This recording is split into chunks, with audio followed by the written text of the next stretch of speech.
Bismillah ar-Rahman ar-Rahim. Allahumma salli ala Muhammadin wa ali Muhammad. Today I'm going to make a video introducing the works of Aristotle. It's a getting started with Aristotle video. Now there's a rather humorous background to this. Recently I started a reading group, a seminar on one of Aristotle's books. It's called The De Anima. And in fact, I will be uploading those later, but I mentioned to one of the people in that they should go and look at my Aristotle reading list video. And then I realized that I actually don't have one.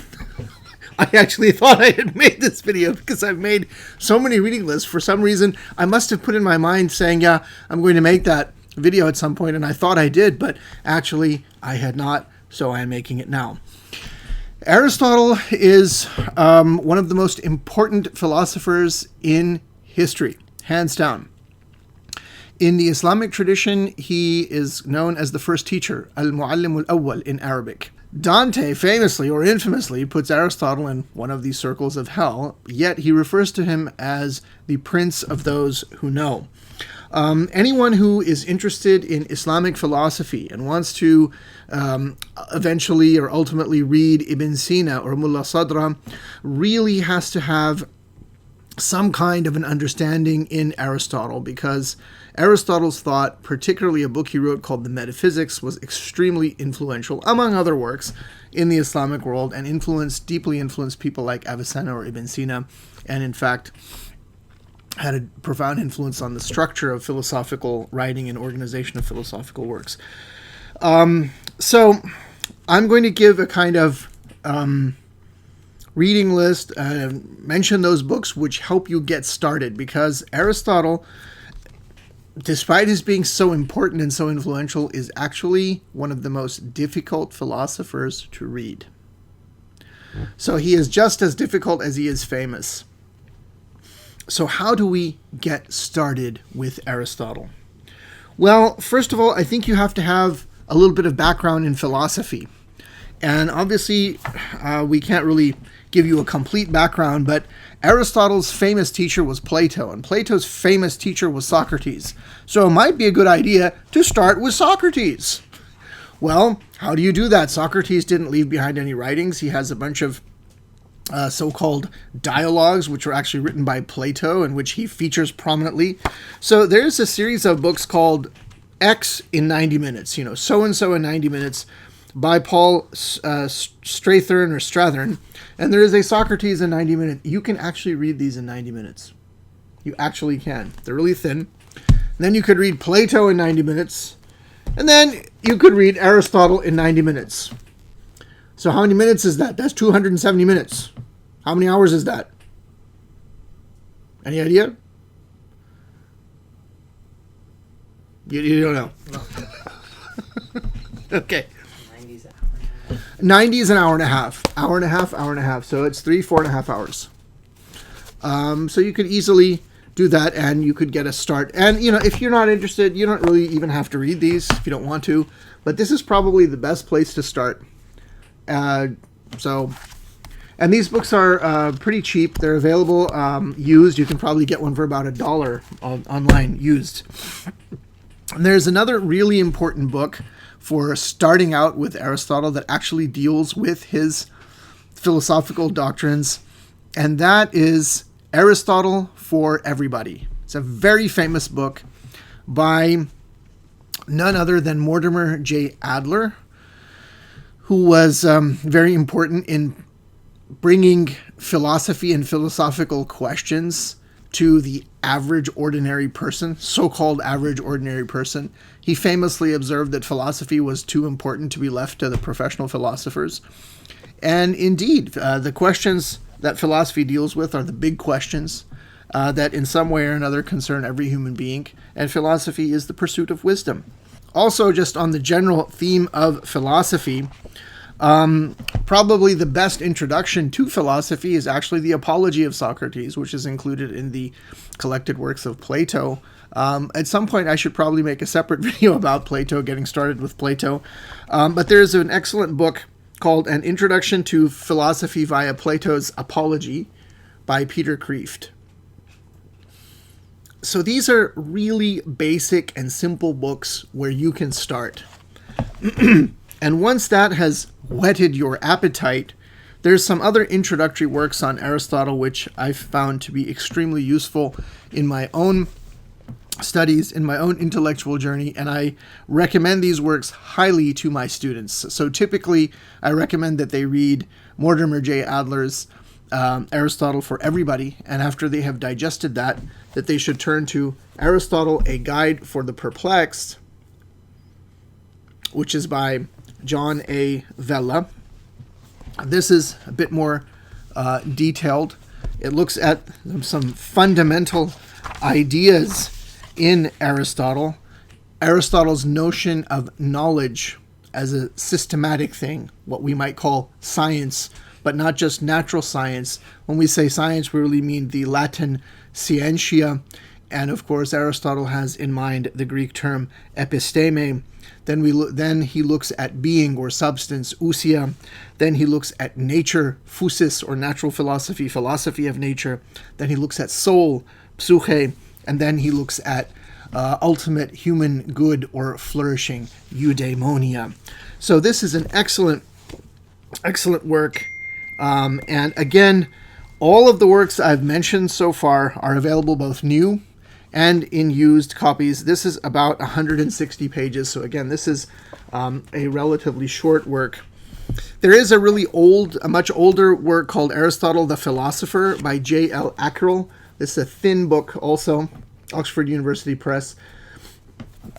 The great feature of this book is that it deals with Aristotle more as, or it gives more space than the other books I've mentioned thus far to Aristotle as a scientist in the modern sense of the term. There is a comprehensive introduction to Aristotle and his ideas and all of his works, and this is an old book. It's simply called Aristotle by W.D. Ross.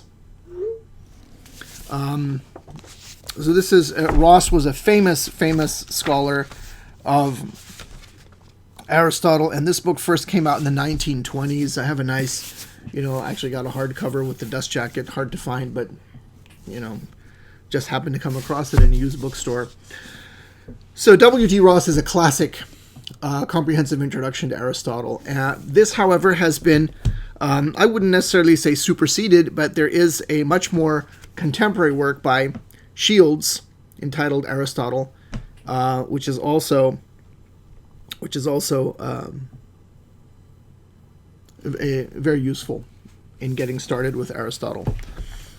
Now, in terms of the biography of Aristotle, there is not much that we know, and there's a lot which is open to controversy. And there's a lot of disagreements among historians and of philosophy about the actual facts of Aristotle's life, how we can pin them down, when exactly did he come to Greece and start studying with Plato, how long did he actually spend being the teacher of Alexander the Great? Yes, he was, in case you didn't know that. That's a fact. We just don't know how influential he was. He was there for a few years. They also debate, how many years was he there.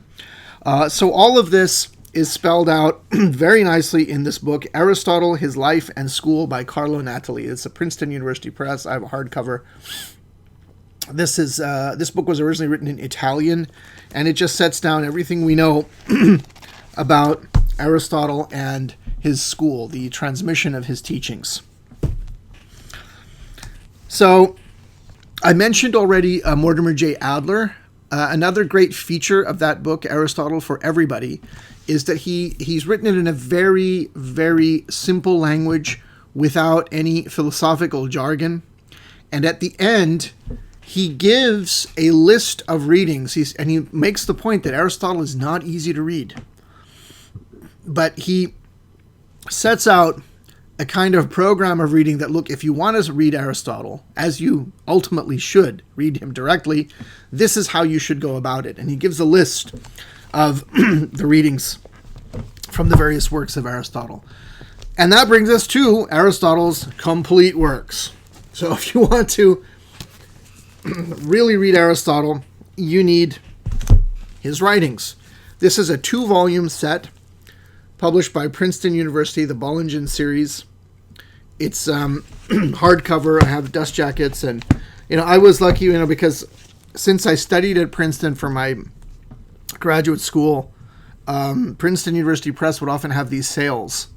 And so I got these much cheaper than they would actually cost. Again, you can, excuse me, maybe find these used for less, but they are hardcovers, and so they're not going to be very, very cheap. But you never know. You can look around. You can also buy individual works of Aristotle. If you just want to read what he said about the soul, you can buy On the Soul separately.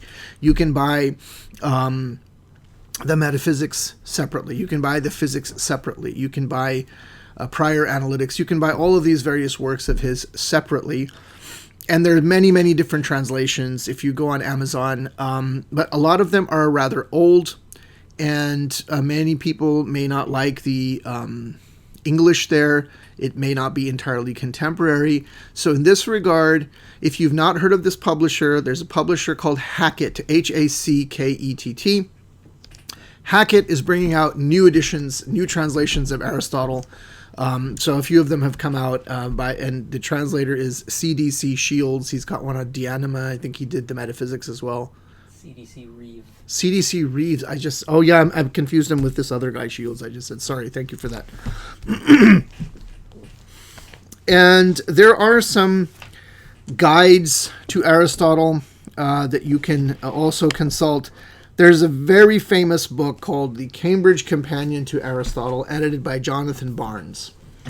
And I remember when I was in graduate school, everyone was recommending this book. This actually came out in 1995. And at the time, so obviously it's pretty old now, there's this fantastic bibliography at the end about Aristotle and studies on Aristotle. And so a lot of people bought this book just for the bibliography.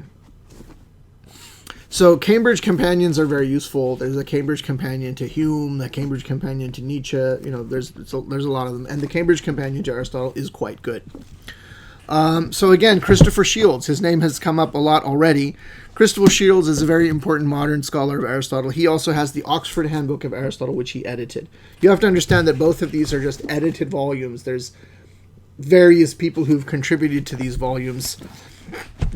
So just by way of example, by way of example and completeness. So if you look in the Oxford Handbook of Aristotle, there's the first 3 chapters are devoted to Aristotle's philosophical milieu. There's a chapter on Aristotle's logic under the framework of his philosophy, his tools and methods. There's a whole section devoted to rhetoric. There's a section devoted to metaphysics, ethics, politics, explanation, nature. And these are generally by experts in the field. It's considered to be the state of the art, the cutting edge research knowledge on Aristotle.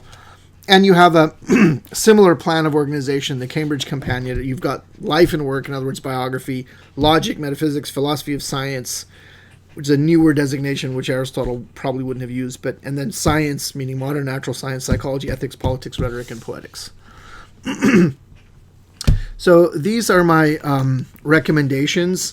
The last book I will mention is, I came across this in a used bookstore, and I hadn't heard of this book before, but I actually found it to be surprisingly good. It came out in 1962. It's an Aristotle dictionary.